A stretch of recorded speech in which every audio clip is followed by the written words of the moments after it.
고린도전서 15장 말씀은 부활장이라고 하죠. 어느 정도 교회를 다니신 분들이나 성경 읽으신 분들은 고린도전서 15장 하면 부활장입니다. 부활에 관한 것을 말합니다. 부활이 없었더라면 우리의 믿는 것도 헛것이고 우리가 전하는 것도 헛것이고 이 세상에서 우리가 가장 비참한 사람들이다. 부활이 있었기 때문에 우리의 삶이, 우리의 믿음이, 우리의 전하는 것이 그것이 가치 있다라는 말을 시작합니다.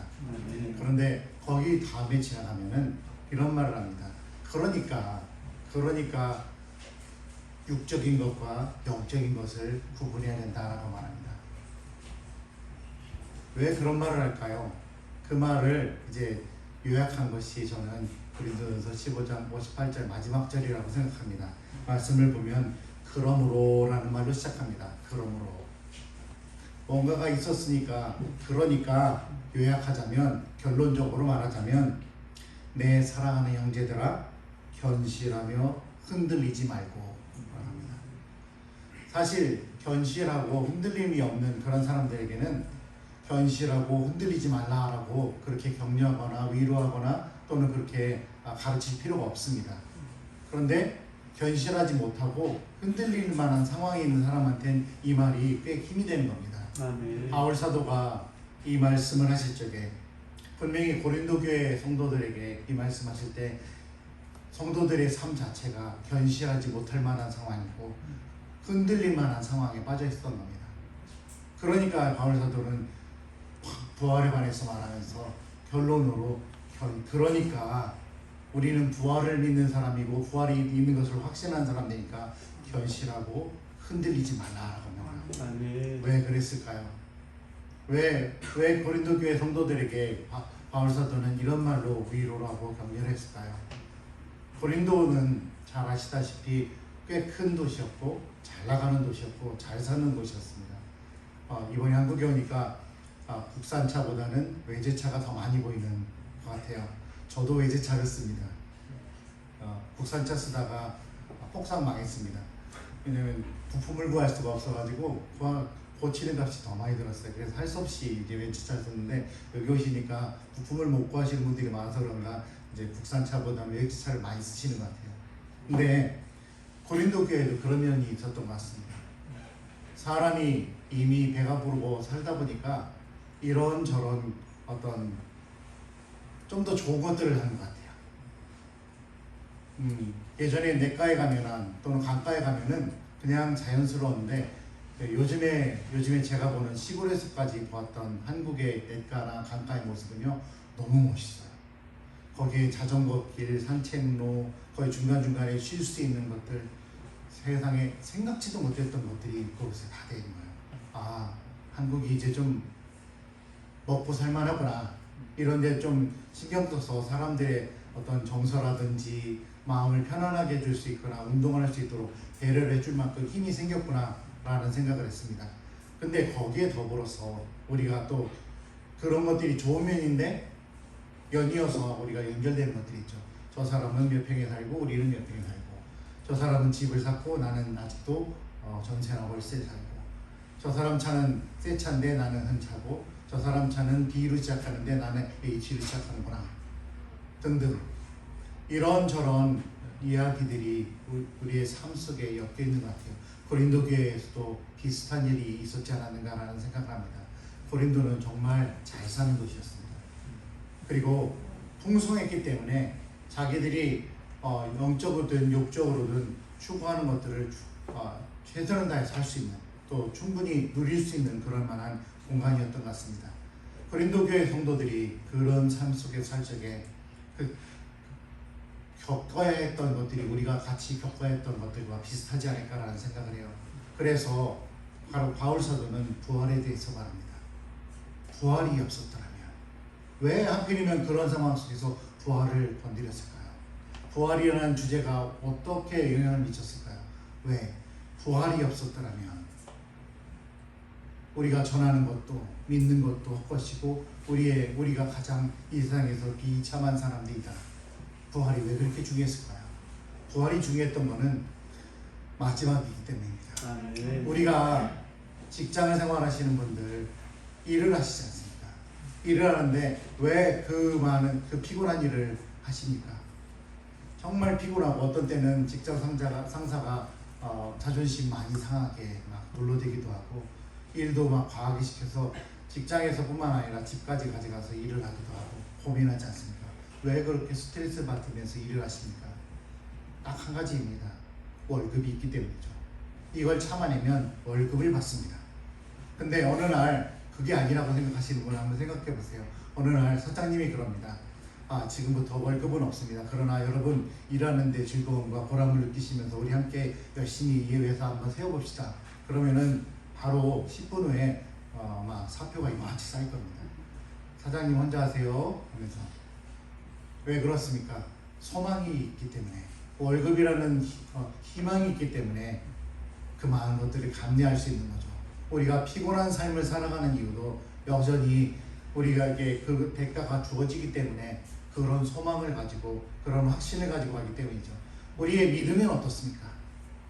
우리의 믿음은 확신이 있습니까? 내가 이렇게 사는 것이 과연 의미가 있습니까? 내가 이렇게 희생하고 다른 사람들이 바보같이 여기면서 아니 왜 이 좋은 날에 캠핑을 가야지 그 교회 가가지고 앉아서 그 고생을 하냐라고 할 적에 우리가 그렇게 하는데 분명한 이유가 있는지요. 충분히 그런 것들과 바꾸면서까지 오히려 더 이것이 값어치 있다라고 느낄 수 있는 그런 희망이 있어야지 우리가 이런 일을 할 수 있지 않겠습니까? 그것이 바울 사도는 부활이라고 합니다. 부활의 때에는 우리의 삶이 달라집니다. 비록 이 세상에서 우리가 포기했던 것들이 너무 클지라도 부활의 때에는 우리가 그 받을 것이 너무 커서 좋게 비교할 수 없다라고 말합니다. 그래서 우리가 참고 견뎌내는 겁니다. 성경 말씀은 이렇게 말합니다. 그러므로 내 사랑하는 형제들아 견실하며 흔들리지 말고, 너희들의 주변에 사는 사람들이 너의 마음이 너희들을 깎아부르고 흔들고 넘어뜨리고 누구도 뭐라고 하지 않아요. 사실은 그런 삶을 선택해도 뭐라고 하지 않을 텐데 그럼에도 불구하고서 흔들리지 마라, 견고해라 라고 말합니다. 그 이유를 이렇게 말하는데 그 전에 이 말씀이에요. 그렇게 하지 말고 흔들리지 말고 견고하라. 그런데 항상 주의 일에 더욱 힘쓰는 자들이 되라라고 합니다. 아멘. 그렇지 않아도 힘들은데, 그렇지 않아도 넘어질 것 같고, 그렇지 않아도 마음이 그쪽으로 가고 있는데 더욱 주의 일을 힘쓰라고 합니다. 아니 좀 너무 심한 거 아닙니까? 더 힘쓰라니 이거보다 더 어쩌란 말이냐 라고 말할 수 있겠죠. 그래서 나오는 말이 이 말입니다. 이는을 다시 다른 말로 표현하면 왜냐하면 이라는 말입니다. 왜냐하면 왜 흔들리지 말고 견고해야 될 뿐만 아니라 이 어려운 상황 속에서, 이 정말 힘든 상황 속에서 더욱 주의 일에 힘을 써야 되냐면, 왜냐하면 너희 수고가 주 안에서 헛되지 않은 줄 알미라. 아멘. 우리의 수고가 주 안에서 헛되지 않습니다. 아멘. 왜냐하면 예수 그리스도께서 부활하시고 그 부활을 우리에게 주셔서 그리스도의 부활이 우리의 부활이 되었기 때문에 우리의 수고가 헛되지 않습니다. 아멘. 예수 그리스도는 우리에게 그냥 일만 하라고 하지 않으십니다. 우리에게 힘도 주시고 능력도 주시고 함께 계시기도 하시지만 나중에 우리가 예수 그리스도를 만날 때 우리가 했던 모든 것들을 기억하시고 멸류관을 준비해 주십니다. 아멘. 우리가 포기했던 것보다 상상할 수 없는, 비교조차도 할 수 없는 그것을 준비해 주셨기 때문에, 아멘. 그렇기 때문에 우리가 이 상황에서 흔들리지도 말고 견고할 뿐만 아니라 주의 일에 더욱 힘쓰는 사람들이 되어야 될 이유가 거기 있는 겁니다. 아무것도 받을 수 없는데 손해만 보고 그렇게 끝날 건데 미련하게 그렇게 인생을 살 수는 없어요. 그런데 우리는 세상 사람들이 알지 못하는 어마어마한 것들이 우리 앞에 기다리고 있다는 걸 알고 있기 때문에 우리가 주의 안에서 더욱 주님을 위해서 힘을 쓰는 사람이 될 수 있는 겁니다. 저희 선교지 얘기를 좀 약간 말씀을 드릴까 합니다. 이때는 이제 파워포인트가 좀 필요합니다. 저희 교회가 한동안 좀 갑자기 주님이 사람들을 많이 보내주셨었어요. 많이 보내주셨다가 제가 참 미련한 기도를 하나님께 드렸어요. 그때 인원수가 한 60명 정도? 여러분 생각하시기에 60명 하면 조그만 교회라고 생각하시겠지만요, 태국에서는 대형 교회입니다. 이제 어디 가서 어깨에 힘도 줄 수 있는 그런 정도의 교회였어요. 그러다가 제가 기도를 했습니다. 어느 날 하나님, 갑자기 들어온 이산들 때문에 교회 분위기도 망쳤고 제자 훈련도 안 되고 너무 힘듭니다. 요 사람들 딱 20명만 좀 빼주시면 안 되겠습니까? 내보내달라고, 나중에 준비되면 좀 다시 보내달라고 기도했는데 정말 20명이 나갔어요. 나갔는데 기존에 잘 믿던 사람들이 나갔어요. 그래서 제가 그랬어요. 하나님, 아니 이 사람들 말고 저 사람들이요 그랬는데 이미 소용이 없습니다. 이 사람들이 이 사람들한테 불러온 돌한테 치여서 나가버린 거예요. 너무 속상하고 괴로웠는데, 그러다가 불러온 돌들이 20명을 치워내더니 그 안에서 분란을 일으켜서 또 지들끼리 나왔어요. 그러니까 남고 나니까 한 10명 남더라고요. 좌절되고 힘들었습니다. 제가 막 이제 저쪽에 산에 이제 돌을 깎아서 만든 부처님이 아니라서 이런 상황이 되니까 너무 가슴이 힘들고 괴로웠습니다. 그런데 어쨌든 꾸준히 하는 데서 사람들이 이제 막 드디어 조금씩 다시 돌아오기 시작했어요. 다시 새로운 사람들이 들어오고 교회가 활력을 받고요. 그래서 예배 시간에 지금 사진을 보시면은 감호하면 많지 않은데 하여튼 이렇게 팍 퍼뜨려서 찍으니까 꽤 많아 보이죠.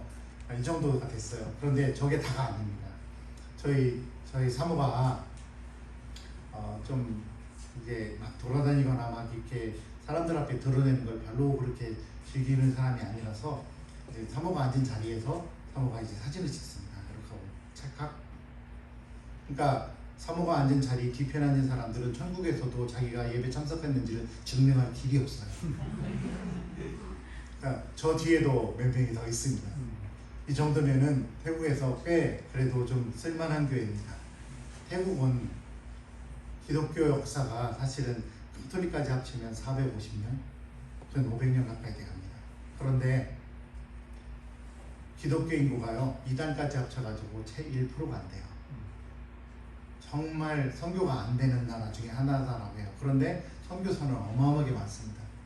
선교사 숫자만큼 한 사람만 전도했으면 꽤 큰 선교가 됐을 것 같아요. 그런데 그것조차도 힘든 곳이 태국입니다. 근데 저기에서 저 정도면 쓸만합니다. 그런데요, 코로나가 발생했어요. 주님이 그러시면 안 되는 거죠. 이제 힘내가지고서 뭔가를 해보려고 하는데 코로나를 주면 어떡합니까? 코로나가 나오니까요, 이제 태국 정부에서도 이제 코로나 대책을 위해서 마치 얘기가 나고 하는데 아직까지 모이지 말라 뭐 이런 말이 없었어요. 그런데 저희도 이제 어떻게 해야 되나 막 고민하고 있었는데 우리 교인들이 참 빠르더라고요. 자기들 자체적으로 교회를 쉬기로 다 결정하고 그 다음 주에 하나도 안 왔습니다. 이럴 수가. 주님, 박자가 너무 안 맞아요. 참, 아니 분위기 파악을 탁탁 하시면서 해주시면 좋을 텐데. 그래서 좀 많이 속상했어요. 그런데 주님의 이런 걸 신의 한 수라고 하지 않습니까? 신의 한 수. 코로나가 시작하기 전에 한 2개월에서 3개월 전에 제가 온라인으로 누군가를 가르쳐야만 했어요. 그래서 카카오톡에 있는 영상 통화를 통해서 하기도 하고 별짓을 다 했어요. 그런데 너무 그게 하는 게 힘들어가지고서 어떻게 하면 좋을까 하다가 프로그램 하나를 만났습니다. 이제 다 아시죠? 줌이라고 하는 프로그램이요. 그러니까 일반적으로 한국 분들이 줌이라는 것을 알기 전에 저는 이미 2-3개월 전에 이미 알아서 그걸 가지고 매일같이 쓰던 상황이었거든요. 그래서 벌써 넘어갔네. 그래서 예배를 이제 못 드리게 되니까 제가 한 거는 그 주간에 집사람하고 같이 교인들을 찾아갔습니다. 가서 청년들한테는 줌 내려받고 이렇게 들어와라 라고 한마디 하니까 그 친구들은 설명이 다 끝나기 전에 이미 다 알더라고요. 근데 이제 할머니들 찾아가가지고 자 핸드폰 주세요. 그냥 제가 해드릴게요. 해가지고 다 내려받고 연습을 그 자리에서 4번에서 6번 막 연습을 했어요. 이렇게 들어오시면 된다고 내일 아침에. 그렇게 했는데도 잘 못하시기도 했는데 몇 주가 지나고 나니까 다들 잘 들어오셨거든요. 그래서 지금 모습이 이 모습입니다. 코로나 기간 때문에 예배를 빠지는 사람이 없었습니다. 정말 100% 같이 예배 참석. 예. 유튜브나 그런 것과는 조금 다른 것은 교회가 작다 보니까 이제 쌍방통행이 가능했어요. 일방적으로 이제 방송을 하는 것이 아니라 쌍방통행을 해요. 근데 저희 예배 중간에 어떤 순서가 있냐면 감사하는 간증의 순서가 있습니다. 그래서 평소에 이렇게 모였을 적에는 감사할 적에요. 이제 제가 이제 예배를 한다면은 이렇게요. 하나님께서 지난주에 이런저런 일을 해주셔서 너무 감사했습니다. 감사합니다. 라고 하면은 또 다른 분이 이제 1명에서 3명 정도가 일어나서 자연스럽게 당신들도 당신의 삶 속에서 어떤 일을 지난주에 하나님께서 하셨는지를 감사했곤 했었어요. 근데 안 할 사람들은 이 꽉 담을 가만히 계셨고요. 그런데 줌으로 예배를 드리기 시작하니까 어떤 일이 벌어지냐면 안 오셨잖아요. 아무도. 예배 칠에는 저하고 사모하고 저희 딸하고 3만 있고요. 그러니까 어떻게 했냐면 이제 줌 기능 중에 하나가 뭐냐면 말하는 사람을 한 사람을 크게 화면에다 확대시킬 수가 있어요. 그래서 제가 먼저 저를 먼저 확대해 가지고서 감사라고 한 다음에 아주머니 한 분을 딱 찍어요. 자, 이제 네 아주머니 하세요. 그러니까 네, 이번 주에 지난주에 하나님께서 이렇게 하셨고, 그러면서 아이들까지 전부 다 시켰어요. 너무 좋았습니다. 너무 좋았어요. 하나님께서 우리 전 교우들에게 어떤 일들을 지난주에 하셨는지를 서로 들으면서 감사하고 아멘 아멘 하면서 서로 격려하는 시간들, 하나님께 영광 돌리는 시간도 너무 좋았습니다. 심지어 아이들마저도 해야 되는 그런 순간, 예배 시간이 그때는 1시간이었는데 전에는 1시간이었는데 그렇게 하다 보니까 2시간이 걸리더라고요. 2시간 동안 컴퓨터 앞에서 같이 예배 드리는데 너무 그게 은혜가 되는 거예요. 그리고 나서 같이 찬양하고 같이 기도도 하고 헌금도 예전에 생각지도 못했는데 자, 온라인으로 하세요 하면서 이렇게 보내주시고, 어떤 분들은 그런 게 불편하셔서 봉투에다 모아놓으셨다가 가끔씩 제가 신방을 가면은 이게 헌금입니다 모아놨으면 하면서 주시기도 하시고요. 그렇게 예배가 진행되는데 오히려 감사했습니다. 그리고 설교가 끝나고 난 다음에 전에는 같이 예배 드릴 적에는 짝을 지어가지고서 서로 하나님의 말씀을 듣고 어떤 은혜를 받았고 어떻게 일주일 또 살지 한번 나눠보십시오 이렇게 했거든요. 그러면 웅성웅성 하면서 서로 얘기해요. 그런데 이번에는 좀 그렇게 할 수가 없어서 이제 또 킵니다. 자, 오늘 말씀을 듣고 어떤 은혜를 받았는지 또 어떻게 살 건지 같이 한번 나눠주세요. 딱 키워요. 그러면은 다 말합니다. 그렇게 또 30분이 지나요. 그것만 하는데, 그러니까 예배 시간이 2시간도 늘어버린 거죠. 근데 그것도 너무 감사했어요. 사람이 자기가 받은 생각이나 은혜를 언어로 표현한다는 건 참 중요한 것 같습니다. 이게 구체화시키는 작업이기 때문에 정말 중요한 작업이거든요. 그렇게 하고 나니까 너무 좋았어요. 그리고 예배 시간에 딴짓했던 사람들 그때 예배를 요약해서 듣습니다. 설교를. 그래서 다른 사람이 뭐라고 말하는지 막 듣고서, 그리고 그걸 그대로 이제 편집해가지고서 자기 말로 바꿔서 하는 사람들 다 들려요. 그런데도 불구하고서 그게 너무 감사했던 게, 잠깐 딴 생각할 수도 있잖아요. 그런데 다시 돌아와서 예배에 집중하고 하나님 말씀으로 살고자 하는 그런 말을 자기 입으로 했지 않습니까? 이거 자체도 참 고무적인 일이 아닌가 라는 생각을 합니다. 그리고 그 다음 슬라이드를 보여주시면요, 저희 이제 소모임을 시작했습니다. 그 전에는 다 같이 모였어요. 금요일 날 저녁 때 같이 모여서 음식도 먹고 기도도 같이 하고 이렇게 했거든요. 어느 정도 좀 커져가지고서 제가 교우들에게 그랬어요. 우리 나누자. 시간도 많이 걸리고 그리고 교제하는 게 너무 어렵다. 인원이 많아지니까 좀 나눴으면 좋겠다 했더니 교우들이 그런 거예요. 이거밖에 없는데 뭐 나눕니까? 그냥 같이 합시다 해서 목사가 됐습니다. 그래서 다 같이 모였어요. 그러니까 한 주는 이 집에서, 한 주는 저 집에서 돌아가면서 이렇게 했는데, 그러다가 이제 사람이 살다 보면은 일정이 생기지 않습니까? 생각지 않았던 어떤 일들이 생기거나 생각지 않았는데 거기 안 가기 위해서 만들어낸 일들 뭐 이렇게 생기지 않습니까? 그래서 한 사람 한 사람 빠지고 뭐 이렇게 하다 보니까 좀 모임이 너무 시들시들해졌어요. 그래서 아싸리 그냥 관뒀었습니다. 그러니까 저희 교회는 이제 주일날 예배만 모이는 거잖아요. 그러다가 어느 순간에 하나님께서 은혜를 주셔서 다시 모임을 시작했는데 지난번 경험을 이제 토대로 해서 큰 모임이 아니라 소모임을 시작했어요. 소모임을 시작해서 처음에 소모임을 시작했다. 그 소모임이 다시 흩어져 가지고서 다시 여러 개 소모임, 그래서 3개에서 4개 정도 소모임이 됐어요. 이렇게 하면 되겠구나 라는 생각이 막 들었던 찰나에 코로나가 발생했습니다. 그러니까 모임을 못하게 됐어요. 모임을 못하니까 얼굴도 못 보고 그런데 주님께서 준비시켜 주신 그것 때문에 그 다음 슬라이드 보시면요, 이렇게 만났습니다. 어떤 사람이 그래요. 이번 주에는 다른 지방으로 출장을 가요. 그래요? 몇 시간 되면 돼요? 만났습니다. 피할 수가 없어요, 이 모임을. 지금은 집에 꼭 가봐야 돼요. 그래요? 그러면 집에서 일 다 보고 시간나요? 몇 시에 시간 되세요? 다 모입니다. 어떤 사람들은 10시에 모이고요. 어떤 사람들은 아침에 모이고, 지각각 자기들이 맞는 자기들 모임 시간을 자기들이 일정을 조절해서 만나기 시작했는데, 그때 그 전에 막 코로나 전에 시작된 게 한 3-4개였다고 했잖아요. 그 코로나가 시작되고 나면 한 7개, 8개로 2배로 뛰었습니다. 다 모일 수 있는 거예요. 그 전에 못 모였던 사람들이 다 모이는 거죠. 처음에는 좀 어색했습니다.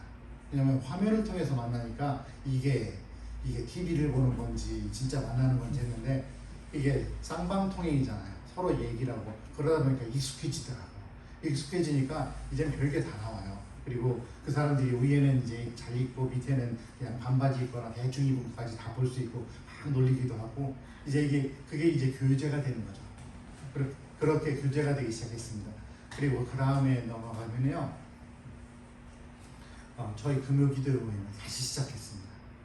전에는 뭐 이제 다 한 곳에서 모여서 했는데 모일 수 없으니까 저희 사모랑 둘이서 얘기를 했어요. 우리 그래도 교회가 기도를 해야 되는데 기도 모임을 시작했으면 좋겠다.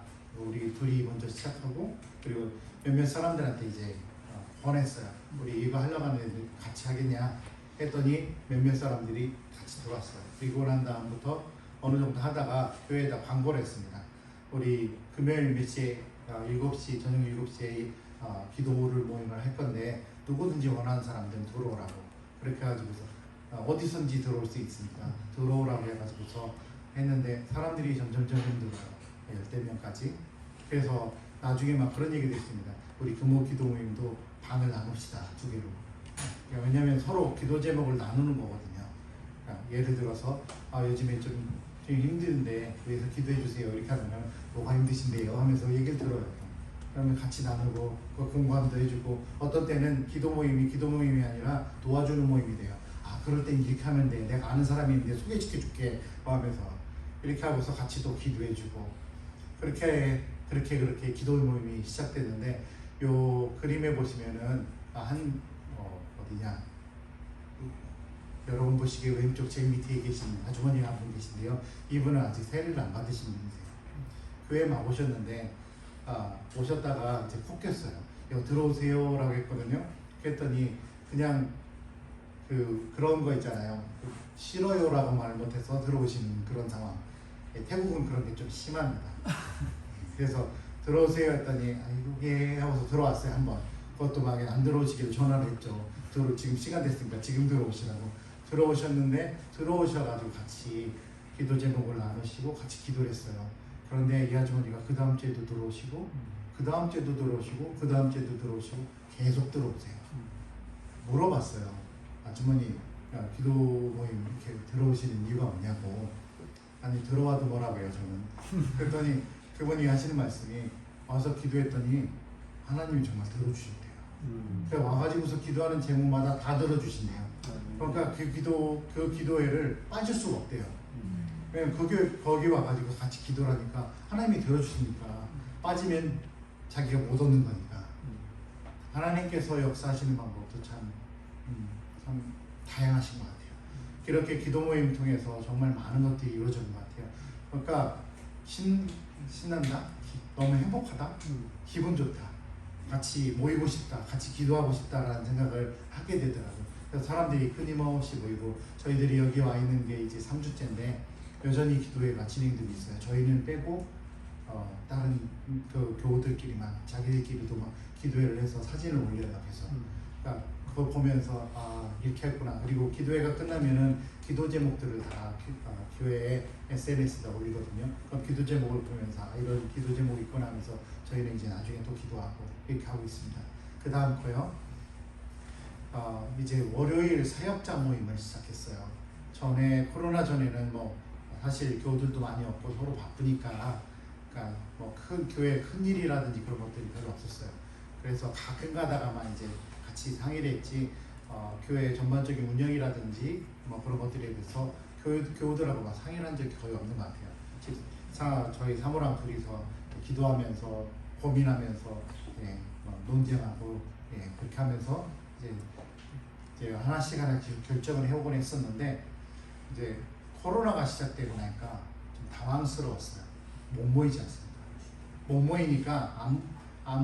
모이니까 이제 문제가 뭐냐면 이제 생각지도 않았던 문제들이 이제 퍼져요. 그냥 얼굴을 보면서 막 이렇게 할 적에는 그냥 그렇게 해도 그냥 다 이해가 됐는데 그게 안 되다 보니까 그런 문제들이 생기고 또 하나는 코로나가 터지면서 이제 좀 재정적으로 여유가 있으신 분들은 크게 영향을 못 받았는데 태국의 많은 특히 저희 교회 교인들은 이제 재정적으로 여유가 있으신 분들이 거의 없어요. 그러다 보니까 이제 타격이 컸습니다. 그런데 그분들만 그런 게 아니라 그분들 주변에 계신 분들도 타격이 컸고요. 그 전에는 저희 교회가 뭐 크진 않기 때문에 많이는 준비 못해도 예를 들어서 부활절 때 뭐 계란을 300개에서 500개를 끓여가지고서 그것들을 잘 포장해서 이게 사람들한테 다 나눠주기도 했어요. 사실은 저희 교회로서는 좀 큰일이에요. 왜냐면 비용이 크게 드니까. 그리고 헌금도 많이 안 하세요. 많이 못 하시죠. 그러니까 이제 저희들로서는 큰 힘을 들여서 했는 건데 코로나가 되니까 줘도 안 받아요. 사람들이. 서로 이제 꺼려지는 거죠. 그리고 그게 드리는데 예전처럼 뭐 조금씩 드려가지고 될 일이 아니에요. 왜냐면 이 사람들은 당장 먹고 살 일이 무효하니까. 그러니까 좀 많이 드려야 돼요. 근데 저희는 많이 드릴 수도 없어요. 그러니까 이런 것들이 겹쳤죠. 그러면서 이제 교회에서 결정하기를 우리가 좀 많은 사람들보다는 좀 집중하자.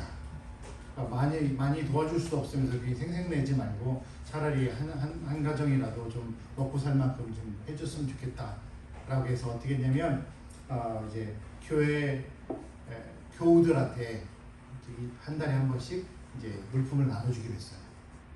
많은 것들을 할 수 없고 하나씩 돌아가면서 하는데 나눠주기로 했어요. 나눠주면서 하나를 더 줬습니다. 예를 들어서 계란 한 판을 드려요. 그러면 계란 한 판을 더 드리는 거예요. 그러면 교우들이 가지고 가서 자기들 주변에 자기 이웃에게 아는 사람들한테 갖다 주는 거예요.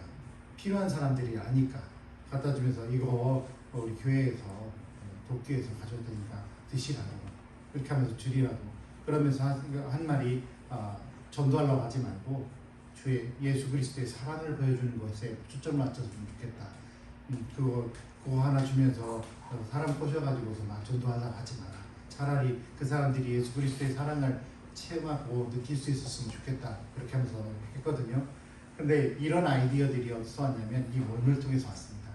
이 태국 사람들이 같이 사역 모임에 들어와서 예배에 대해서 교회 운영에 대해서 행사에 대해서 같이 얘기를 하니까 태국식 목회가 시작되더라고요. 그러니까 전에는 한국 사람이 생각하는 태국식 뭐 이 정도였다면은 이제 이때부터는 태국 사람들이 말하는 그것들이 시작된 거예요. 뭐를 할까? 저희 생각에 이걸 했으면 좋겠는데 이 사람들은 저걸 제안하는 거예요. 근데 그거로 해도 상관없으니까 저희는 저희 생각을 내려놓고 그럼 그걸로 합시다. 이런 식으로요. 그래서 그렇게 하다 보니까요. 교회 운영이 정말 좋아요. 어떤 것들이 어떻게 진행되고 하는 것들에 대해서 같이 상의하니까 너무 행복한 거예요. 그래서 지금도 저희들이 빠진 상태지 않습니까? 이 사역 모임이 진행되고 있습니다. 자기들끼리 모여서 상의를 하는 거예요. 담임 사역자가 없더라도 이제 다음 주에는 뭐를 어떻게 할 것이고 이번 주에 주 중에는 뭐를 할 것이고 이런 것들이 계속 상의가 돼서 또 SNS에 그 상의된 것이 올라와요. 그러니까 저는 이제 거기서 무엇이 진행되고 있는지 교회가 어떻게 진행되고 있는지 저도 같이 보면서 있죠. 그러니까 너무 저한테는 좀 획기적인 생각지 못했던 정말 대단한 새로운 일들이 사역에 있어서의 분기점이 일어날 정도의 모임이 시작됐습니다. 그 다음 거요. 이제 세미나가 또 시작됐어요. 저희 가족이 이제 태국 선교를 한 지 올해가 25년째입니다. 25년 동안 하면서 6개 교회를 개척했고 몇 개 교회를 더 섬기기도 했었고요. 교회 개척하면서 정말 힘들었습니다. 어떤 것이 힘들었냐면 전도하거나 뭐 그런 것이 힘든 게 아니라 어떻게 해야지 이 교회가 이 사람들의 교회가 되고 이 사람들이 스스로 운영하는 그런 교회가 될 수 있을까? 소위 3자 교회가 될 수 있을까? 자립할 수 있는 교회가 될 수 있을까?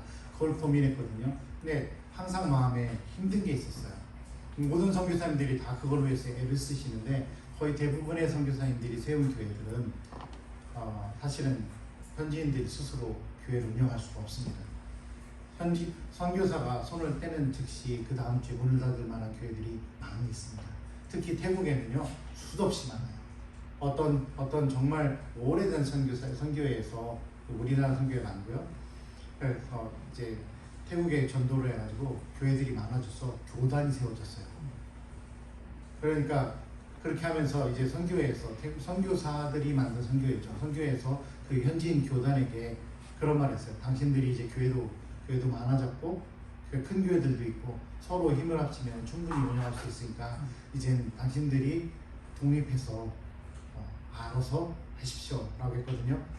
얼마 안 지나서 그 교단이 네 했죠. 후원을 안 한다니까 뭐 어떡하겠어요. 네 해고서 얼마 지나서 한 달이 지나지 않아서 전체 그 교단이 다른 선교부로 들어갔습니다. 월급 주는 선교부. 그게 이제 저희 선교지의 현 모습이에요. 그러니까 답답하죠. 저희 교회, 제가 속해 있는 선교부도요, 독립한 교회가 몇 군데 없습니다. 20여 교회가 생겼는데도 불구하고서 독립한 교회가 없어요. 선교사가 끊임없이 월급을 줘야 되는, 그리고 선교사가 무슨 돈이 있어서 월급을 주겠습니까? 또 후원 교회들에서 주는 그것들을 쪼개서 주고 또 주고 그렇게 하는데 너무 힘들었어요. 언제까지 돈으로 하는 선교를 할 것인가? 돈으로만 하는 건 아니지만 이제 선교사들의 로망이죠. 그 사람들이 먼저 있어서 자기들끼리 교회를 하는 거. 근데 그게 너무 안 돼가지고 힘들어가지고 제가 안식년을 가졌으면 했어요. 그래서 좀 연구 좀 하고 고민 좀 했고 20년이 넘은 선교사랑 팝 들어온 선교사랑 같이 교회 개척 얘기를 하는데요. 다 둘이 도찐개찐인 거예요. 20년여 년의 교회 개척 경험도 별로 그렇게 도움이 안 되는 거죠. 그러니까 그게 이제 숙제였는데 어느 날 어떤 세미나를 통해서 제가 이거다라는 생각이 드는 게 있었어요. 그래가지고 그걸 들으면서 제가 어렸을 때부터 이제 장로교에서만 듣다 보니까 이제 안 맞는 부분들이 있는 거예요. 그래서 쳐내고 그 사람들하고 막 전화부터 해서 애매히 그 사람들이 저한테 이제 고난을 당했죠. 싸우는 거죠. 이거는 아니지 않느냐 막 하면서. 왜냐면 저는 이제 이걸 실행해야겠는데 안 맞으니까. 그러면서 이제 하나씩 맞춰가지고 한 3, 4년이 지났습니다. 지나다 보니까 교회가 틀이 잡히는 거예요. 소모임이며 그런 것들도 틀이 잡히고 너무 멀리 가지 않은, 그리고 너무 막 보수적이지도 않은 태국식으로 운영되는 교회가 되는 겁니다. 저희 부부가 한국에 들어올 적에 이런 말을 했어요. 우리가 아무래도 이번에 시험 때 오는 것 같다. 우리가 한국에 와서 그 교회가 제대로 잘 운영이 되면 아무래도 우리가 쫓겨나지 않을까, 그 교회에서. 이제 지금 손을 놓을 때가 되지 않았는가 라는 생각을 했어요. 마음이 좀 착잡해요. 애를 써서 정말 세웠는데 어느 순간인가 이제 그 사람들이 커가지고 나가야 된다니까 기분은 좋은데 심장이 막 쓰려요. 막 이런 마음이. 근데 이제 그런 것들이 이제 경험이 축적되니까 선교사님들하고 같이 나누고 싶은 생각이 들었어요. 왜냐면 저같이 힘들어하고 고민하시는 분들이 꽤 많거든요. 그래서 나누고 싶어가지고서 했는데 먼저 좀 친한 분들한테 제안을 했어요. 내가 이런 것들을 가지고 이렇게 했는데 당신들이 좀 들어주고 내가 하는 것들에 대해서 당신들이 의견을 좀 줘달라. 나 혼자 하다 보니까 독불장군 주로 관계 있을 테니까 좀 나를 좀 가다듬어 달라. 그리고 당신들도 내 얘기를 들으면서 한번 아이디어를 한번 얻어봐라. 이렇게 해가지고 시작된 게 이 세미나입니다. 근데 한 분은요, 저희 집에서 700km에서 800km 떨어진 곳에 계세요. 또 다른 한 분은 1600km 떨어진 곳에 계십니다. 이분들하고 제가 8주 동안 일주일에 한 번씩 만나서 이제 세미나를 했어요. 그리고 지금 두 분 다 교회를 개척을 시작하셨습니다. 근데 생각해 보세요. 만약에 코로나가 아니었더라면 이게 가능했을까? 그 멀리 떨어져 있는 분들 한 번 만나려면요, 하루 종일 가야 돼요. 상상이 안 가시죠? 저희 집에서 방콕까지 가야 딱 1000km거든요. 서울에서 부산까지 왔다 갔다 또 갔다 잠깐 조금 더 오면은 그러면은 이제 방콕에 도착하는 거리입니다. 안 쉬고 운전하면 14시간 걸립니다. 밥 먹으면은 16시간 걸립니다. 그런데 그거보다 더 먼 곳에 계신 분들하고 이런 세미나를 듣고 이분들이 아이디어를 얻으셔서 이제 교회를 개척하시기 시작한 거죠. 이게 은혜가 아닌가. 코로나 시대 때 주신 은혜. 그 다음 그래서 저 세미나를 통해서 좀 가다듬고 그분들한테 배우기도 하고요. 그리고 또 해봤으니까 해서 현지인들을 불렀습니다. 현지인들한테 이제 불러가지고서 우리 이거 세미나 한번 해보시라고 좋다고 했는데 제가 꼭 말씀드리고 싶었던 분들은 요 밑에 두 분입니다. 그 밑에 두 분은요, 저희가 예전에 한국에 있을 때 용인에다가 태국인 교회를 개척했었습니다. 그래서 그 교회에서 예수님 믿고 세례받고 돌아가신 분들이세요. 그리고 나서 저희들은 어떻게 돌볼 수가 없었죠. 그런데 오른쪽에 계신 아주머니, 머리가 허연하시죠. 이제 만으로 60이 다 되신 분인데 이분이 태국으로 돌아가시기 전에 저희가 같이 밑에 분들, 옆에 분도 그렇고 몇몇 사람들과 같이 우리가 태국 선교를 어떻게 할 것이냐에 대해서 같이 나눴어요. 나누면서 하기를 당신들 집에 돌아가면 당신들 집에서 당신네 마을에 교회를 세워라. 전도하고 그렇게 하자. 했더니 하시는 말씀이 당신들이 그 땅이 있는데 땅을 헌납하시겠대요. 거기다 교회를 세우고 교회를 하자라고 했거든요. 그랬던 분들이 돌아갔는데 저분들은 준비가 됐는데 저희가 준비가 안 된 거예요. 그리고 특히 이 오른쪽에 계신 아주머니는 돌아가시자마자, 그러니까 이제 천국에 갔을 때 게 아니라 집으로 돌아가시자마자 전도를 시작하셨는데요. 낯뜨거울 정도로 전도를 많이 하셨어요. 전도를 막 하셔가지고 막 사람들이 예수님을 믿고 이제 막 모임이 시작되는 거예요. 그러니까 저한테 맨날 전화가 왔어요. 오시라고. 근데 저분 집에까지 가려면 제가 1600km를 날아가야 돼요. 감당이 안 돼요, 솔직히. 비용도 비용이고 시간도 시간이고 가가지고서 한 번 가가지고서 하고 또 내려올 수 있는 것도 아니고 예측이 안 되죠. 그래서 아주머니한테 아주머니가 우선 하고 계세요. 했죠. 그렇게 했더니 사람을 보내달래요. 우리도 사람이 없어가지고 저쪽에서 웃고 계신 목사님을 좀 같이 오셔서 사역했으면 하고 그렇게 했는데 필라델피아 교회에다가 뺏겼지 않습니까? 근데 제가 어떻게 거기 사람을 보내요? 보낼 수도 없고. 그래서 답답했죠. 근데 거기는 자꾸 사람들이 늘어가는 거예요. 이분이 전도를 계속하니까 아니 이분은 참 얼굴에서 철판을 까신 것 같아요. 막 전도해요. 사람들이 싫다고 하는데도. 그런데 하니까 사람이 늘어요. 그러면서 어느 날인가는 이제 세례를 줘야 되니까 이제는 세례를 주려면 꼭 오래요. 참 오진 저였죠. 그러면서 이제 진행이 되다가 제가 그분한테 제가 생각하기에 제가 거기 가서 도와주거나 함께 동역할 수 있는 길이 묘연한 거예요. 그래서 그분한테 이렇게 말했습니다. 그때는 아주머니였거든요. 지금은 이제 신학을 하셔서 전사님이 되셨는데 아주머니 그러지 마시고 아주머니 그냥 직접 그냥 거기서 예배 인도하시고 예배하시라고. 성경에 평신도가 예배 못 드리게 한 거 없다고. 거기서 그냥 예배 드리시라고. 그랬더니 그분이 물어보세요. 어디서 예배 드려야 되냐요. 왜냐면 한국에 오셨을 적에는 그래도 다 차려져 있는 갖춰져 있는 교회에서 예배를 드리고 근데 거기 가니까 이제 예배당이 없지 않습니까? 그러니까 어디서 예배를 드려야 되냐요. 그래서 제가 그랬죠.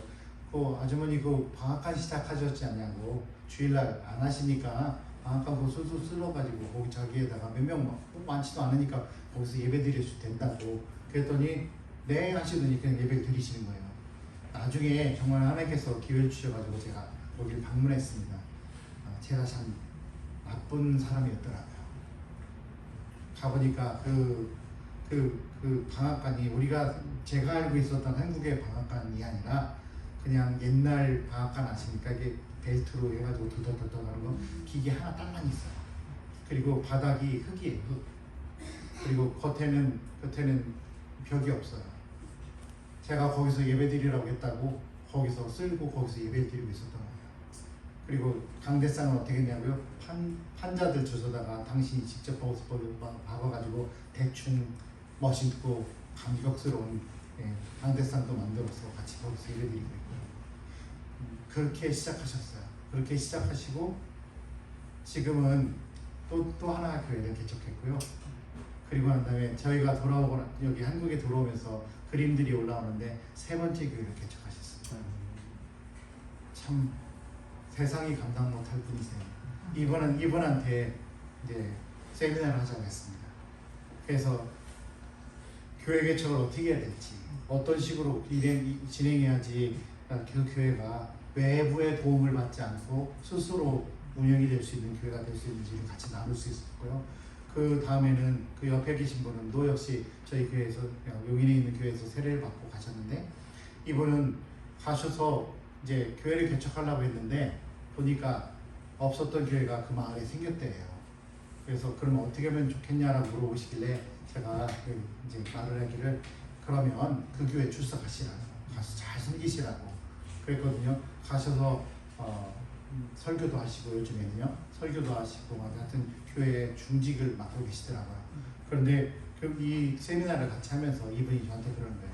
교회에서 사실은 우리 마을에서 20km 떨어진 곳에 방문해서 전도라고 하긴 하는데 거기에다 교회를 세울 만한 교역자도 없고 재정도 없고 그래서 좀 놓고 있는 상태인데 이번에 이 세미나를 듣고 나서 자기가 교회를 개척해야겠다라고 생각했대요. 하나님께서 하시는 일이죠.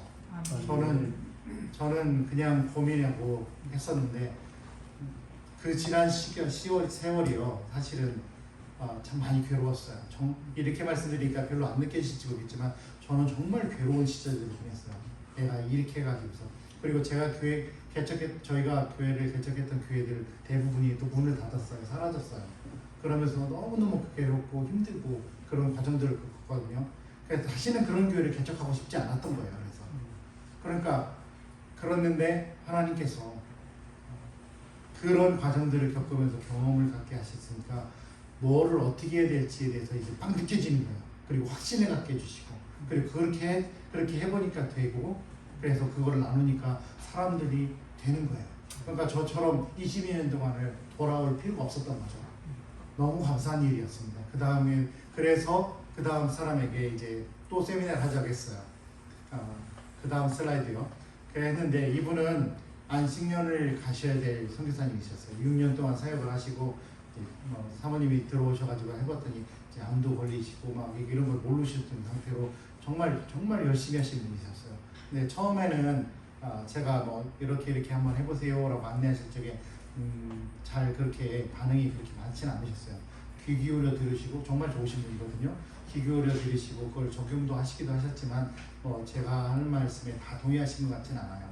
물론 다 사람마다 스타일이 있으니까 그렇겠죠. 그런데 안식년을 가실 때가 다 되시니까 고민이 생기신 거예요. 교회는 세워졌는데 두 군데나 세워졌는데 안식년을 못 가는 거예요. 왜냐하면 당신이 떠나시면 교회가 쓸 수가 없으니까. 그래서 제가 그냥 무식하게 말씀드렸어요. 성교사님, 이 세미나 하시면 안식년 가실 수 있으세요? 라고 했더니 그래요 하시면서 그때는 이제 제 말을 듣기 누리시더라고요. 그리고서 세미나를 끝냈습니다.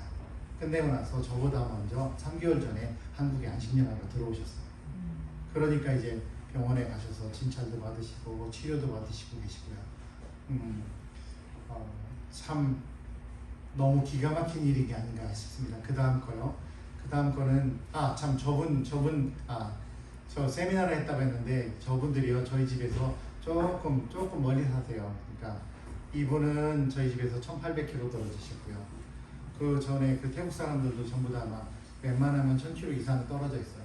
저희가 워낙 태국 남부 끝자락에 말레이시아 국경에 살다 보니까 웬만하면 1,000km 이상이거든요.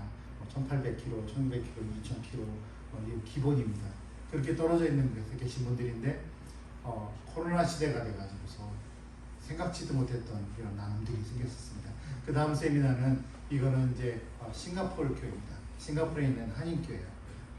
선교 주간을 맞아가지고서 저희한테 이슬람에 대해서 좀 소개를 해달라고 그러시더라고요. 근데 저는 이슬람 사역자가 아니에요.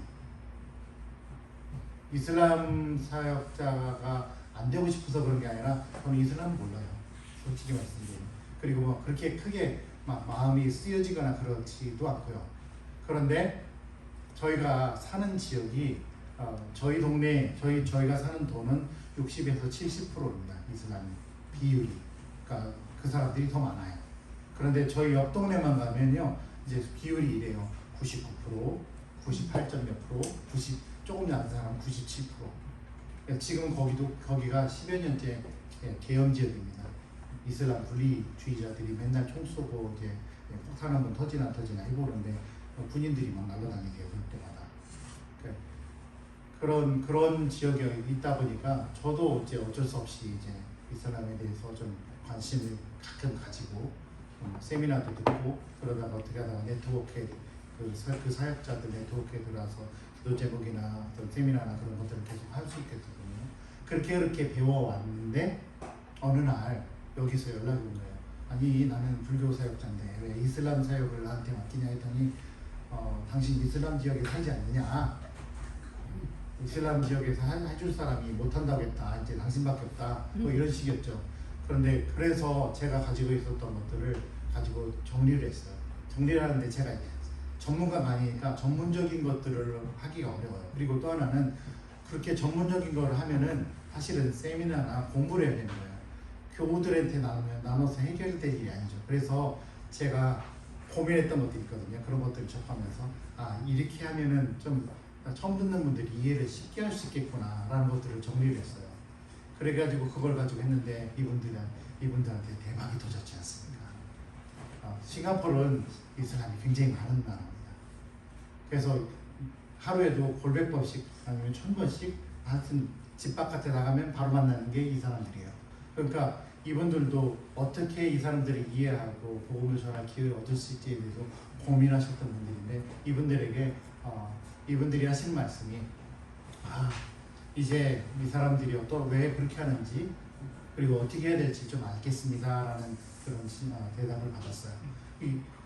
근데 저희 집에서 싱가포르까지 이제 버스가 있어요. 버스 국경 버스라고 하거든요. 타면은 태국이니까 말레이시아 국경을 넘어서 말레이시아를 쭉 달려가지고 그리고서 또 국경을 넘어가지고서 싱가포르에 들어가는데 한 번 타면 17시간밖에 안 걸려요. 가만히 이렇게 앉아가지고서 17시간 동안 이제 가는 거예요. 딱 도착하면 안 일어나져요. 이렇게 몸이 굳어가지고. 그런데 제가 저희 방에서 이걸 했습니다. 편안하게 앉아가지고서 제가 사는 집에서 이 사람들하고 했어요. 이게 또 코로나가 줬던 또 다른 방법인가 아닌가 싶습니다. 그 다음 거 주시면요.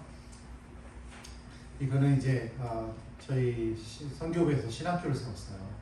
그 신학교에서 저도 당분간 한때 이제 교장으로 섬기다가 저희 집에서 1,400km가 떨어져 있는 곳이거든요. 매달마다 한 번씩 왔다 갔다 하다 보니까 제가 몸이 많이 상했어요. 그래가지고 3년 정도 하다가 이제 내려놓고 오시라 하는데 정말 한두 번만 가고 못 갔거든요. 근데 코로나가 생기니까 못 가겠다는 말을 못 하는 거예요. 왜냐하면 컴퓨터만 키면 바로 학생들이 있으니까. 그래서 할 수 없이 이제 제가 설교학을 좀 강의하고 있는 모습입니다. 근데 이게 다 코로나가 아니었으면 상상도 못했던 일이 아니었는가라는 생각이 들어요. 전 코로나 찬양하는 건 아니고요. 그건 아니고 하나님께서 이런 시대에 어떻게 일을 행하시는지에 대해서 말씀드리거든요. 그 다음에요. 저희 가족 예배에 대해서 잠깐 말씀드릴까 하고요. 저희 아들이 지난 3년 전에 미국으로 유학을 갔습니다. 유학을 간 이유는 두 가지예요. 애가 한국말을 별로 못해요. 그러니까 한국 사람들 만나가지고 막 이렇게 하고 하는 것들은 다 되는데 교과서를 갖다 주면 이게 뭐예요가 더 많은 그런 사정이거든요. 그리고 또 하나는 아이가 영어로 공부를 이렇게 계속 해오다 보니까 이제 자기가 이제 진짜 영어를 하는 곳에 태국은 영어 하는 곳이 아니니까요. 진짜 영어 하는 곳에서 해보고 싶다 해서 이렇게 했는데 이제 그래서 이제 미국을 선택했어요. 또 한 가지 결정적인 분야 중에 하나는 뭐냐면 미국이 한국보다 훨씬 쌌습니다. 굉장히 쌌어요. 그냥 많이 쌌다라고만 생각하시면 되세요. 여러분들이 생각하시는 대학생들이 한 달에 쓰는 금액이 얼마냐 거기에서 한 3분의 1만 생각하시면 됩니다. 정말 쌌어요. 먹고 자고 뭐 쓰고 학비까지 다 합쳐가지고 정말 싼 곳이었어요. 저희로서는 좀 부담스럽긴 그런 가격이긴 하지만 어쨌든 저희가 안식년 안 가고 20여 년 동안 안식년 안 가고 버텨가지고 안식년 여행객을 모아놨기 때문에 충분히 보낼 수 있었죠. 근데 어쨌든 그곳에 가가지고서 있었거든요. 근데 예배를 거기서 알아서 드리고 전화를 하니까요. 저희가 갈 적에 이건 했었어요. 여기나 가면은 하루에 한 번씩 꼭 전화해. 그렇게 했거든요. 그러면서 한마디 더 붙였어요. 하루에 전화 안 할 때마다 하루에 100불씩 깐다. 그러니까 전화를 막 주더라고요. 우리 부모님들 꼭 참고하세요. 자식들 멀리 보내실 적에 전화하게 하는 방법입니다. 얘가 전화를 하는데 얘가 이제 신세대라 그런가 좀 저보다 업그레이드 된 거예요. 하나니까 그렇게 한다고 하니까 이제 메시지로도 막 어떻게든 해요. 엄마 아빠 사랑해요 끝. 이제 연락은 한 거니까. 네. 어쨌든 그렇게 했는데 이제 저희가 같이 가족으로끼리 예배를 드려본 게 미국으로 가니까 끝났죠. 근데 교회에서 이제 컴퓨터를 통해서 예배를 드리다 보니까 그런 아이디어를 주님이 주시면 그러면 우리 가족도 같이 예배 드릴 수 있겠다. 그래서 12시간 시차가 났는데 시간을 맞춰가지고 같이 예배 드리기 시작했어요. 한 달에 한 번씩. 너무 좋았습니다. 저도 설교하고 사모도 설교하고 아들도 설교하고 딸도 설교하고 돌아가면서 하고 또 있었던 얘기도 같이 나누고 감사하는 얘기도 하고 또 가족 회의도 하고 그렇게 하다 보니까 멀리 떨어져 있지만 그렇게 멀리 떨어져 있는 것 같지 않은 그런 느낌 있잖아요. 너무 행복했던 시간, 기다려지는 시간들. 그래서 혹시 시간을 못 맞추면 속상한 그런 시간들이 있었던 것 같아요. 그렇게 하다 보니까 제 마음에 또 다른 욕심이 생겼습니다. 그게 뭐냐면 저희 형제들이 7남매인데 그 중에 이제 두 분은 나이 차이가 많이 나세요, 저랑. 그래서 이미 가셨기 때문에 안 되고 5 형제가 어렸을 적에 저희 집 앞에 교회가 개척이 됐어요. 그래서 5 형제가 같이 교회를 열심히 다녔거든요. 그러면서 성극도 하고 뭐도 하고 뭐 축구전도 있잖아요. 자전거 위에다 붙여놓고 막 치면서 동네방네 돌아다니면서 옛날에 그랬었으니까 그렇게도 하고 뭐 하여튼 그런 걸 했는데 어느 날 밤에 겨울이었는데 눈도 많이 내리고 부흥회가 있어가지고 좀 교회 갔다 오니까 우리 아버님께서 이제 혼자 놔뒀다고 서운하셔가지고 이제 약주를 좀 드시고 물을 담그고 예수쟁이들은 교회 가서 자라 그랬죠. 그 겨울에 저녁 10시쯤 됐을 것 같은데 옛날에 많이 추웠지 않습니까? 시골이었고 쫓겨났습니다. 그래가지고 이제 돌로 지은 담벼락인데 그거를 이렇게 해가지고 그때는 사랑방이 있었는데 사랑방이 이제 깔려있는 것도 장판도 없고요. 그러니까 가만히를 깔고 가만히를 덮고 이렇게 자기도 했었던 기억도 나요. 그렇게 신앙생활 하다가 갑자기 이사를 좀 많이 다니게 되면서 이단 교회를 만나고 교회가 막 10km 떨어져 있고 어린 나이에서는 도저히 교회를 갈 수 있을 만한 그런 환경이 못 됐죠. 그래서 이제 교회를 잠깐 쉬었어요. 그러다가 함께 예배를 못 드렸어요. 그래서 각자가 이제 크다 보니까 각자 있는 곳에서 이제 신앙생활도 하고 이렇게 하니까요. 그런데 이 예배를 가족 예배를 드리고 난 다음에 마음에 소망이 생긴 거예요. 우리 가족이 한번 같이 모여서 예배 드렸으면 좋겠다. 그래서 그 다음 슬라이드 보여주시면요, 그 형제들하고 의기투합해서 확대 가족 예배 드렸습니다. 그러니까 멀리 있으니까 서로 만나기 힘들잖아요. 그리고 같이 한국에 있어도 사실 잘 그렇게 자주 못 만나시지 않으시니까요. 그랬는데 이렇게 인터넷을 통해서 만나니까 만나지더라고요. 뭐 맞추는 시간 맞추기는 좀 어려웠어요. 그런데 그래도 이제 모였거든요. 같이 예배를 드리는데 참 재밌는 모습이, 어른들은 옛날 생각하면서 눈시울을 막 흘리고 있고, 또 애들은 쳐다보고 있어요. 뭐 많이 전장반들이 왜 저러나, 뭐 잘못 먹었나. 이러는 애들이 그 시대에 있었다라고 말씀을 꼭 드리고 싶었어요. 그 다음에요, 성경 공부 모임을 저희는 1대1만 합니다. 그룹으로 안 하고요, 1대2도 아니에요. 반드시 1대1로만 했거든요. 그래서 이런 모양들이 있었고요. 그래서 같이 이제 맨날 성경 공부를 이렇게 했어요. 그런데 어느 날 어떤 사람이 저 오늘은 꼭 가버려야 될 일이 생겼어요 하면은 일주일을 쉬는 겁니다. 그쵸? 어쩔 수가 없잖아요. 그런데 코로나가 터지니까 이렇게 바뀌어요. 다 넘겨주시면요, 예, 일 있어요, 가세요. 일 보세요. 몇 시에 볼까요? 무슨 요일에 만날까요? 그래서 빼도 박지 못하는 성경 공부 모임이 시작됐어요. 처음에는 좀 어려웠겠는데 나중에는 다 익숙해지니까 나중에는 지들끼리 이렇게 말해요. 서로 얼굴 보고 있으면서, 야, 우리 지금은 하지 말고 몇 시에 중에서 만나자, 이런 식으로 하면서 가요. 그리고서 저희 성경 공부를 하고 사진을 찍어서 올리는 겁니다. 이렇게 하다 보니까 저도 이제 되게 좋았던 것이 뭐냐면, 멀리 가 있는 친구들 있잖아요. 그리고 신앙생활을 좀 떨어져 있던 친구들을 찾기 시작했습니다. 심지어 태국 아이였는데 지금 부산에 와 있는 아이도 있어요. 신앙생활을 제대로 잘 못하고 있었겠죠. 근데 그 친구한테 전화를 해가지고서 우리 성경 공부하고 예배도 하자.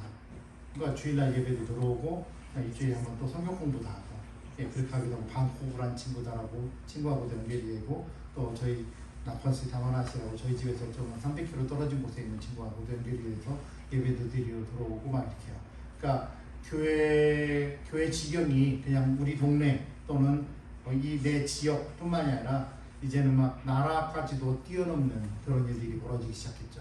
그게 성경 공부하기 강해졌습니다. 그 다음에요, 이제 전도하고 이른 양 찾기를 했는데 그 중에 이른 양 찾기는 이제 떨어져 나갔던 멀리 갔던 사람들, 그런 사람들에게 찾아갔고요. 전도는 아까 말씀드린 것처럼 이제 직접 전도하기가 저희도 힘들었고, 그 전도를 받는 사람들은 더 힘들고요. 그래서 불가능했어요. 그래서 한 방법이 뭐냐면 이웃 돕기였습니다. 교우들이 하나 갖고 또 다른 하나를 이제 다른 이웃들에게 나눠주기. 그렇게 하니까 마음이 오면, 그리고 또 SNS를 통해서 이제 그 청년들이 그런 것들 시간이 많이 남으니까 이제 그런 것들을 많이 하나 봐요. 그러면서 이제 교회들한테 물어 들어오는 거예요. 내가 보니까 너 예수 믿는다는데 그게 뭐 하는 거냐, 이렇게 물어봐가지고서 그렇게 전도된 사람 2명. 저희가 한 게 아니고 그러니까 교회 청년들이 이렇게 전도해가지고 또 성경 공부 그렇게 또 시작하고, 그리고 교회에서는 또 물신양면으로 교재 보내주고, 뭐 물건 보내주고, 사탕 보내주고, 예, 그것도 다 이제 우편으로 이렇게 해가지고서 저희 교회는 코로나 시대 때 교회가 부흥했습니다. 뭐 어마어마하게 부흥한 건 아니지만 교인 수가 최소한 4-5명이 더 늘었어요. 참 이게 웬일인가 싶을 정도로요. 그리고 항상 가슴에 맺혀 있잖아요. 떠난 자식 걱정되고, 함께 뭔가를 나눌 수 있길 바랐는데 그렇게 떠나서 잃어버렸다고 생각하는 친구들도 찾을 수 있었고요. 그 다음에요, 제가 이제 마무리가 돼가고 있는 것 같은데 좀 길어서 죄송합니다. 이 친구는요, 고3 때 예수님을 영접하고 교회에 와서 이제 신앙생활 하다가 저희가 이제 성경 공부가 코스가 끝나면은 세례를 안 줘요. 경험이 있어가지고 어떤 경험이냐면 세례를 줬더니 그 다음날 부부가 둘이 왔어요. 그 세례째하고 선물하고 들고 와서 우리 아무래도 다시 불교로 돌아가야 될 것 같다고 이거 좀 다시 받아주면 안 되냐고. 그래서 저희가 결심하기를 그냥 세례를 남발하지 마자. 세례 안 받아도 주님이 받아주실 거라는 확신을 가지고 줄 수 있을 때 주자라는 생각을 했죠. 그래서 했는데 이 친구가 마침 있으면서 전도를 했어요. 근데 그 전도한 후배는 다른 교회 가가지고 세례를 받았는데 이 친구는 세례를 못 받았어요. 그리고서 방콕이 1000km 떨어져 있다고 했지 않습니까? 방콕으로 이제 대학교를 갔어요. 그리고 나서 이 친구 얘기를 들어보니까 처음에 교회를 갔더니 교회 분위기가 너무 다른 거예요. 그러니까 적응이 안 되는 거죠. 그래서 못 갔고, 그 다음에 친구랑 좀 시간이 지난 다음에 친구하고 같이 의기투합해가지고서 교회 가자 해가지고 교회 갔는데 거기가 또 2단교였던 거예요. 가르치는 내용이랑 설교하는 내용이 너무 다르니까 그래서 이상하다 해서 안 가고, 그러다가 5년이 지났습니다. 근데 저도 이제 이 친구가 교회를 잘 안 나간다는 거는 대충 알고 있었긴 했는데, 이제 교회를 안 가니까 교회 목사가 전화하는 게 되게 껄끄러워요. 왜냐면 뻔하잖아요. 무슨 전화인지. 그러니까 가끔만 통화하다가 줌으로 이제 예배를 드리기 시작하면서 걔한테 전화했어요. 예배 드리러 오는 거는 저한테는 두 번째 일입니다.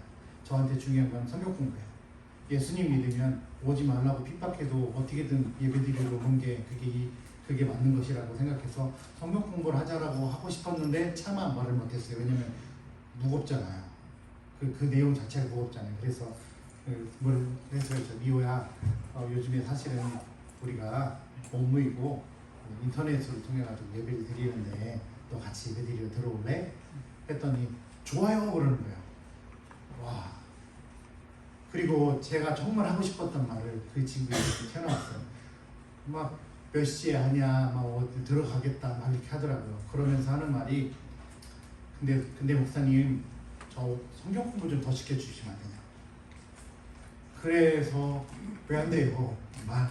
제가 하고 싶었던 말이었는데, 그래서 성경 공부를 하는 모습입니다.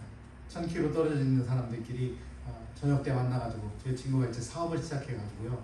저녁 때 시간이 됐거든요. 저녁 때 만나서 성경 공부를 해요. 하다가 어느 정도 시간이 되나서 어느 정도 수준이 돼서 제가 저 친구하고 나이대가 비슷한 청년한테 이제 네가 가르쳐라가면서 바꿔서 그 다음 사진이 거기 있습니다.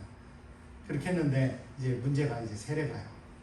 성경 공부 과정도 끝났고 얘도 세례를 받고 싶어 하고 저도 세례를 줘야 된다는 생각을 했는데 거리가 1000km잖아요. 문제가 안 됩니다. 날라오거나 날아가면 되니까. 근데 코로나가 걸렸어요.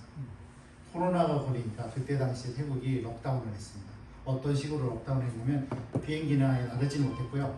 비행기는 아예 날아다니지 못하고 있고 차들도 못 갑니다. 그리고 도마다 이제 도와 도 경계를 못 넘게 다 록다운을 해버렸어요. 그리고 경찰들하고 군인들이 지켜요. 그걸 넘어가려면은 도지사한테 허락을 받아야 돼요. 내가 거기 꼭 가야 되는 이유가,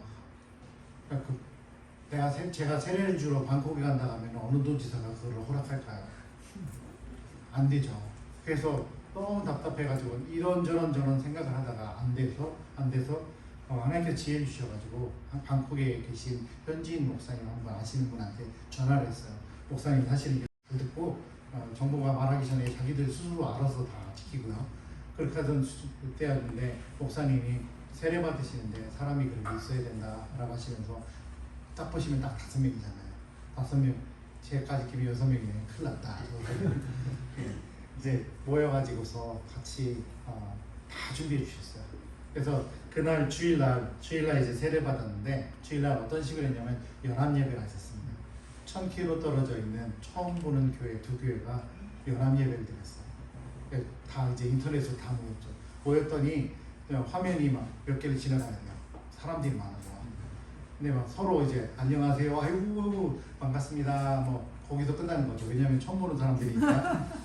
그렇게 하면서 어색어색하게 시간 서로 한 다음에 예배를 드리기 시작했죠. 저희 하자이에 있는 교회에서 이제 예배를 인도하기 시작했어요. 찬양하고 기도하고 뭐 이런 것들 하고, 그리고 설교는 저쪽에 방콕에 계신 분께서 이제 설교를 해주셨고, 그 다음에 이제 바로 끝난 다음에 이제 세례를 했죠. 세례를 이렇게 세례식을 했는데 저희도 이제 다 같이 참여하는 거예요. 이게 일방적으로 방송하는 게 아니라 쌍방통행이라고 있잖아요. 축하한다고 막 해주고 막 이제 다 했죠. 그리고 난 다음에 이제 그 다음 순서로 성찬을 했습니다. 근데 성찬을 하는데 저희 예배당 안에 저희 가족 3명만 딸랑이 있었거든요. 어떻게 성찬을 같이 했냐고요? 토요일 날 무교감하고 그리고 포도주스를 사가지고 각 교인 집마다 가가지고 돌려주고 멀리 있는 교인들이 생겼다고 했잖아요. 그 친구들한테는 우편으로 미리 며칠 전에 보내가지고 확인해요. 토요일 날 받았냐고. 그래서 다 준비가 된 거죠. 그런 것들이. 그래서 성찬을 그쪽 교회에서도 그렇게 했고요. 그래서 성찬을 이제 시작했습니다. 같이 함께 모여서 한 곳에서 하지 못한 것들이 좀 아쉽긴 했지만 너무너무 행복했던 그런 시간들이었던 것 같아요. 그리고 나서 그 다음에 이제 한 번 더 소개한다면 이제 할머니 한 분 있거든요. 다음 슬라이드 한번 보내주시겠어요?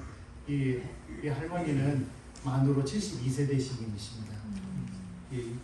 이분이 교회에 오시게 된 계기는 이분이 이제 자기 손자를 키우셨어요. 엄마 아빠가 이 손자를 버렸고 그래서 이제 손자를 키우는데 이 손자가 사실은 어렸을 때 제가 알잖아요. 그 근처에 있었으니까 얘가 5살 때 제가 걔를 보면요 담배를 다 빨아먹고 하고요 마약도 하고 하여튼 할 수 있는 모든 것들은 다 하는 그런 아이였어요. 그런데 이 아이가 어느 날 교회로 와서 막 교회에 미쳐서 막 생활하는 거예요. 그런데 이 할머니 눈에 어떤 게 보이냐면 얘가 삶이 변하는 거예요. 얘 삶이 조금씩 변하니까 얘 할머니 입에서 다른 애들은 다 정모양인데 얘는 다르다고 그러시더라고요. 그렇게 마음이 열려있는 상태에서 교회를 초청했더니 오셨어요. 오셨는데 보니까 치매세요. 치매가 이미 진행이 조금 되셨어요. 이 치매가 되셔서 오신 이 72세대 할머니를 붙들고 제가 무슨 일을 했냐면 성경 공부를 1대1로 했습니다. 저희는 남녀노소 상관없이 오면 무조건 성경 공부를 해야 되니까 하는데요. 이 할머니가 2시간 동안 성경 공부를 하는데요. 1시간 45분 동안 기본적으로 그보다 더 길게 하실 때도 있어요. 했던 얘기를 하시고 또 하시고 하세요. 처음에는 제가 이제 반응을 막 다 했어요. 지난번에 하셨다고 한다고. 그런데 그래도 소용이 없어요. 하셨던 말씀 그 다음 주에 또 다시 하세요. 그래서 제가 나중에 이제 이력이 생기니까 어떻게 했냐면 이 할머니가 그러니까 레코더를 들었네. 녹음기를 틀은 거예요. 그대로 하시니까요. 토시 하나 드리고 또 가세요. 그래서 저도 거기다 대고 제 녹음기를 틀어드렸어요. 그러니까 맞아요. 그러시냐고. 그래서 어떻게 됐냐고. 천연덕스럽게 같이 막 얘기하고 어쨌든 마음에 있는 것들을 풀어드리기 위해서 전 애를 썼다고 생각해요. 그렇게 하고 난 다음에 성경 공부를 했는데 이 할머니가요. 생각지도 못했던 그러니까 제가 기대하지 못했던 그러니까 성령께서 어떻게 일하는지 전 잘 모르겠어요.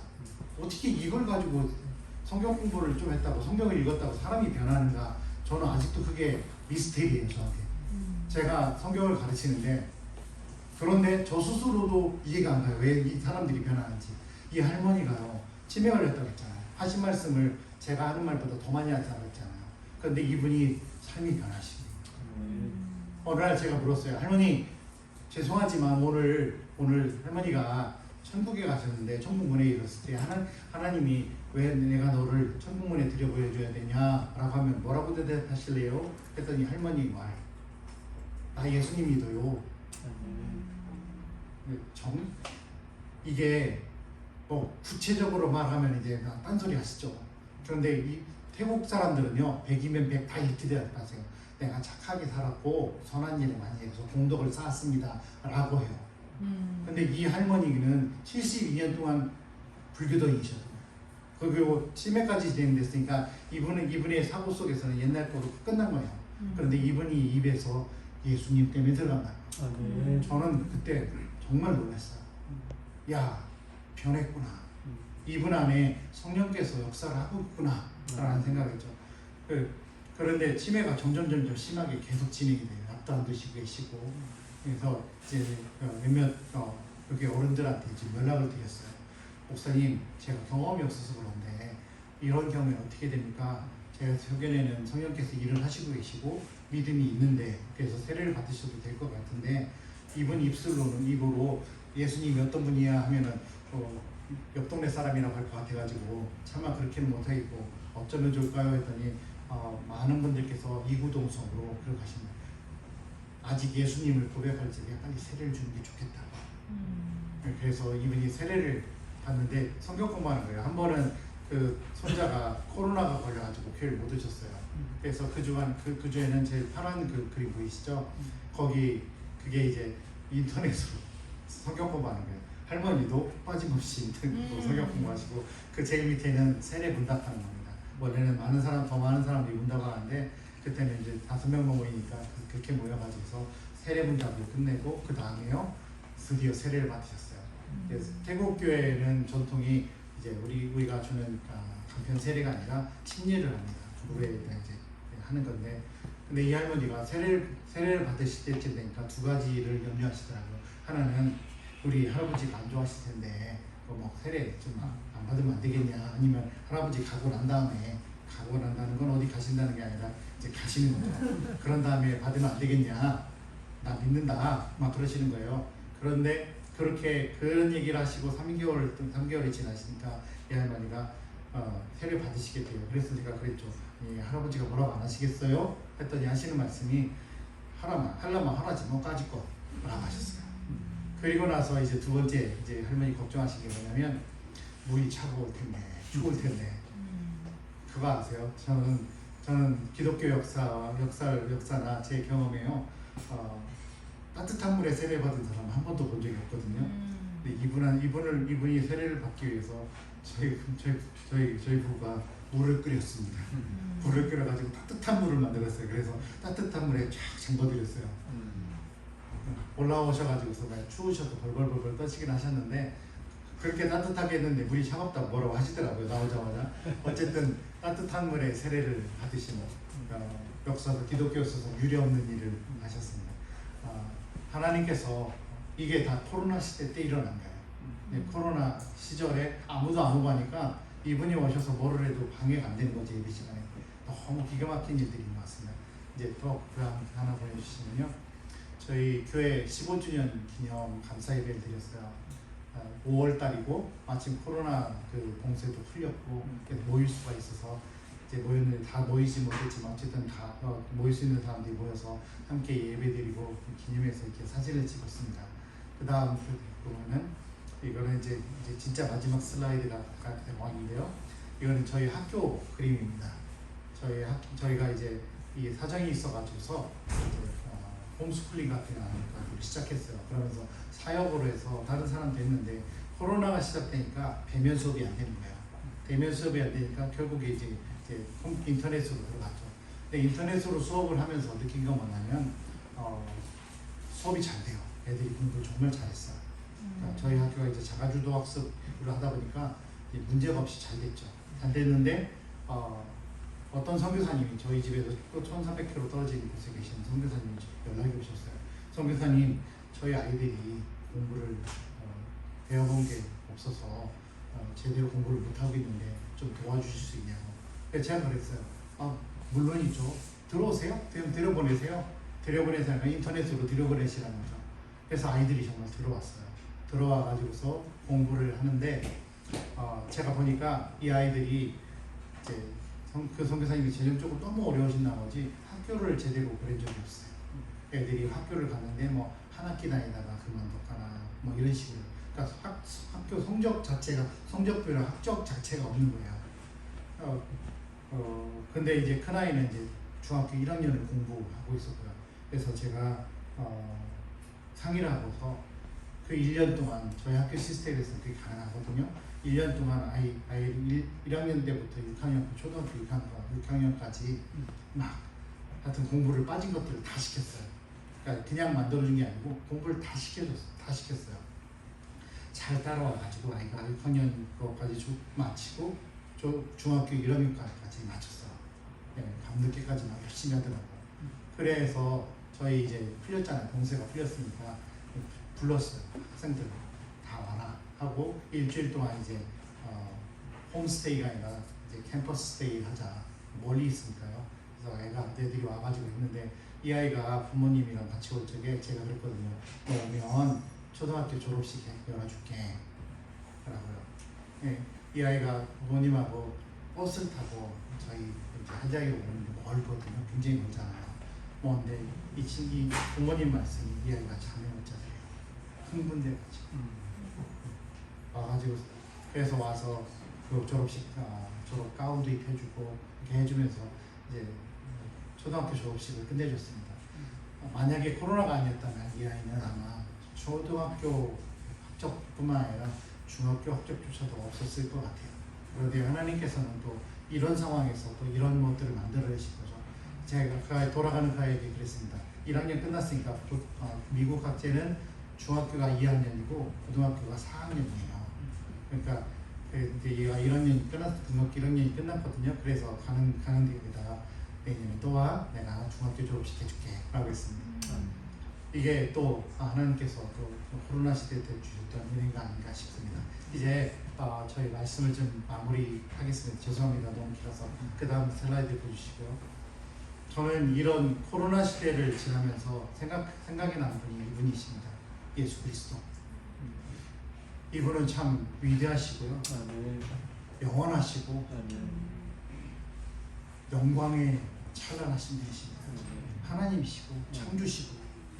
그런데 이 하나님이 우리를 구하시겠다고 자기를 거부하고 자기를 부인하고 자기에게 욕하고 그리고 자기를 핍박하는 우리를 구하시겠다고 사실 사랑스러운 것이 하나도 없는데 그 아버지와 영원하신 아버지와 결별을 선택하십니다.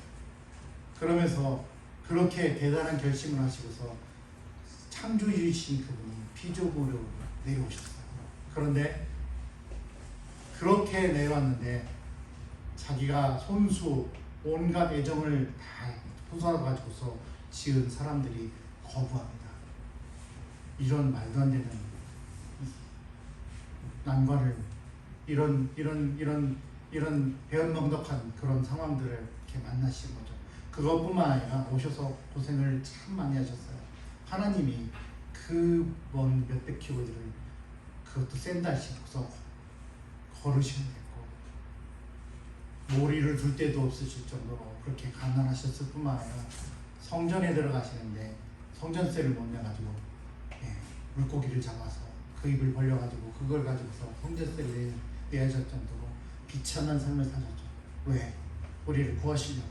그런데 우리는 뭘 했습니까? 쳐다보지도 않았어요. 볼품도 없으니까. 돈도 없잖아요. BMW도 아니고 포르쉐도 아니고 샌들 신고 더러운 발로 걸어 다니셨잖아요. 그러니까 볼품이 없죠. 우리는 그분을 거부했습니다. 우리는 그분이 뭔가를 할 수 있을 거라고 기대조차도 않았죠. 그런데도 불구하고서 주님은 묵묵히 당신이 하실 일을 하시다가 결국에는 십자가를 지셨어요. 근데 참 그게 참 기가 막힙니다. 주님이 그 십자가에 못 박히시기 보고 잡히시기 전날 밤에 겟세마네 동산에서 예수님은 말씀하십니다. 아버지, 웬만하면 이 잔 그냥 지나가면 안 될까요? 내가 딴 건 다 하겠는데 내가 이것까지 다 하겠지만 아버지와의 결별, 단절은 도저히 참을 수가 없습니다. 너무 고통스럽고 괴롭습니다. 나는 영원 전부터 당신과 함께 있었지 않았습니까? 내가 당신과 떨어져서 죽음을 맛봐야 된다는 것이, 하나님과의 완벽한 단절을 맛봐야 된다는 것은 나는 도저히 감당할 수가 없습니다. 내가 그 빛조차도 없는 그 어둠 속에 떨어질 수밖에 없다는 것이 저는 감당을 못하겠습니다. 심지어 십자가에서 이렇게 하셨어요. 아버지 어찌해서 나를 버리셨습니까? 나는 아버지하고 헤어지기 싫습니다. 라고요. 피조물이 되시는 것보다 이 모양을 입으시는 것보다 고생을 하시는 것보다 가난하신 것보다 더 괴로웠던 정말 대책이 안 보이는 그런 어두운 길을 주님이 꼭 가셔야 되지 않습니까?